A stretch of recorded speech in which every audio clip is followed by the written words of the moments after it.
కార్యకర్తలతో ఆ పార్టీ సమన్వయకర్త కిలారి రోషయ్య సమావేశమయ్యారు. ఈ నెల 14న జరిగే జనసేన పార్టీ ఆవిర్భావ దినోత్సవంలో అనుసరించాల్సిన వ్యూహంపై కార్యకర్తలకు దిశానిర్దేశం చేశారు. రాష్ట్ర రాజకీయాలకు పవన్ ఒక దిక్సూచి అని అన్నారు. పవన్ ను కించపరిచేలా జగన్ వ్యాఖ్యలు చేయడం సరికాదని చెప్పారు.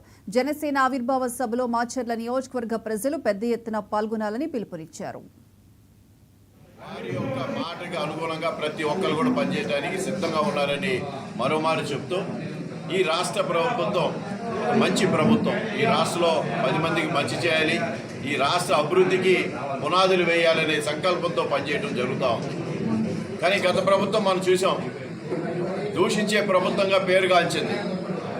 దోషులతోనే వాళ్ళ ఒక సమయాన్ని కాలయాపన చేశారు. దానికి పర్యవసనం మొన్న జరిగిన ఎలక్షనే ఒక పెద్ద రిజల్ట్. పవన్ కళ్యాణ్ గారిని ప్రత్యేకంగా దూషించి వాళ్ళు ఏం సాధించారో ఈ రోజు కూడా వాళ్ళకి అర్థం కావట్లా. నిన్నగాక మొన్న కూడా మనం మాట్లాడుతాం చూసాం, పవన్ కళ్యాణ్ గారిని కించపరిచే విధంగా మాట్లాడతాం.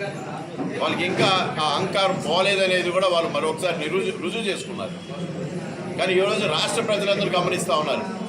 పవన్ కళ్యాణ్ గారు 2 చోట్ల అంత గతంలో ఓడిపోయినా కూడా పట్టుదలతో మరీ ఒకసారి ఆయన అత్యధిక మెజార్టీ రాష్ట్రంలో పిఠాపురంలో 91,000 ఓట్ల పైగా మెజార్టీతో ఆయన గెలవడం జరిగింది. ఎన్నో కారుకోతలు కూశారు, కానీ ఆయన విజయాన్ని ఎవరు కూడా ఆపలేకపోయారు. ప్రజలు కూడా పవన్ కళ్యాణ్ గారికి మరింత దగ్గర అవుతూ ఉన్నారు. వారందరూ కూడా రాబోయే రోజుల్లో పవన్ కళ్యాణ్ గారి రాష్ట్రానికి ఒక దిక్సూచిగా మారనున్నారని చెప్పి సందర్భంగా